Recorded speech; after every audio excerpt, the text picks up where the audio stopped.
जैसे मैंने कल आपको बताया, हमेशा सो के उठने के बाद में फिजिक्स करो। जितना ज्यादा फ्रेश माइंड में फिजिक्स करोगे, फिजिक्स उतनी ज्यादा आपको अच्छे से समझ में आएगी। कम से कम बात करो। समझ में आ रहा है? जैसे अभी सो जाओगे क्लास के बाद में, उठते तुरंत फिजिक्स करो। रात को सो के उठते हो, सबसे पहले फिजिक्स उठाया करो। समझ में आ गया? उसके बाद 1-1.5 घंटे शाम के टाइम में बायोलॉजी को दे दिया करो, और सोने से पहले का जो टाइम होता है केमिस्ट्री को दिया करो। अपने ब्रेन को प्रॉपर तरीके से कंडीशन करो इस चीज के लिए। समझ में आ रहा है? आपको डेफिनेटली इफेक्ट समझ में आ जाएगा 7 दिन में। 7 दिन जो आपको मेडिटेशन बताया वो करके देखो। 7 दिन जो मैंने आपको ये बताया आप इसको करके देखो, और अपने सोने और उठने का टाइम फिक्स करो।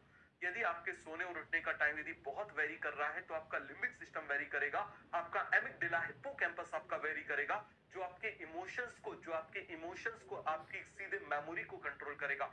याद रखना। समझ में आ गया? चलिए, जैसे मैंने कल आपको बताया, हमेशा सो के उठने के बाद में फिजिक्स करो। जितना ज्यादा फ्रेश माइंड में फिजिक्स करोगे, फिजिक्स उतनी ज्यादा आपको अच्छे से समझ में आएगी। कम से कम बात करो।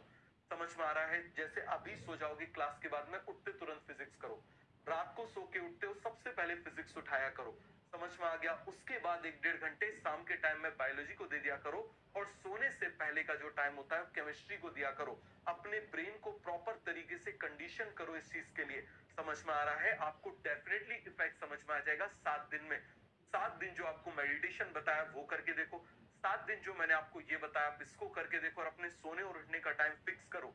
यदि आपके सोने और उठने का टाइम यदि बहुत वेरी कर रहा है, तो आपका लिम्बिक सिस्टम वेरी करेगा, आपका एमिगडाला हिप्पोकैम्पस आपका वेरी करेगा, जो आपके इमोशंस को आपकी सीधे मेमोरी को कंट्रोल करेगा।